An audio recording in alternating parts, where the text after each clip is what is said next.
ভাই আপনার নামটা কি ভাই? মোহাম্মদ সাকিব মন্ডল। সাকিব মন্ডল। আপনি এই প্রথম অর্থে মানে প্রথম বছর শুরু করছেন, এটা কি প্রথম আসর না এর আগে আপনি পূর্বে কোনো আসর ঘোরার দৌড়ে আপনি বাইসে অংশগ্রহণ করছিলেন? এই বছরে এটাই প্রথম। আপনি এইটাই প্রথম শুরু করছেন এখানে, তাই না? জি জি, এটাই প্রথম এই বছরের ভিতরে। আপনি কি আশা করছেন এবার আসলে এই মেলায় আপনার যে ঘোরানে এই বাইস হবে বা দৌড় প্রতিযোগিতা হবে সেখানে আপনি বিজয় আশা করছেন কিনা? আল্লাহ ভরসা, আশা আশা আছে ভাই। আপনি বলছেন যে আপনি আল্লাহ যদি সহায় হয় আপনার ঘোড়া বিজয় অর্জন করতে সক্ষম হবে। আপনি মেলায় এসে কেমন লাগছে? আপনি মেলা বিষয়ে কিছু বলেন। অনেক ভালো লাগছে, এখানকার মানুষজন অনেক ভালো, এখানকার পরিবেশটা অনেক ভালো।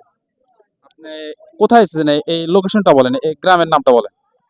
এটা আপনি ধরেন চান্দাইগোনা থেকে পূর্ব পাশে, গ্রামের নাম সামরাতি, ইউনিয়ন, জেলা জেলা বগুড়া। ইউনিয়নটা কোন জায়গায় এটা বলতে পারবেন। আচ্ছা, ইনন আপনার মৈত্রপুর আমরা দেখতে পাচ্ছি। সম্মানিত দর্শক, ভাষায় তো কথা বললাম, খুব সুন্দর একটা ঘোড়া। আপনার এরপরে নেক্সট নেক্সট আপনার প্রোগ্রাম কোন স্থানে বা কোন জায়গায় যাওয়ার আপনার পরিকল্পনা আছে? অনেক জায়গায় তো আছে, সোনামুখী মেলা হওয়ার কথা, তারপর বগুড়াও আছে একটা। আর আপনি আমি শুনলাম যে আপনার চান্দাইগোনা, আপনার টাকা দুপুরা ওখানে 28, 29, ওখানে কি আপনি অংশগ্রহণ করছেন আপনার এই ঘোড়াকে নিয়ে? আছে। ইনশাল্লাহ ওখানে আমরা অংশগ্রহণ করবো। দোয়া করেন ওখানে যত বিজয় অর্জন করি।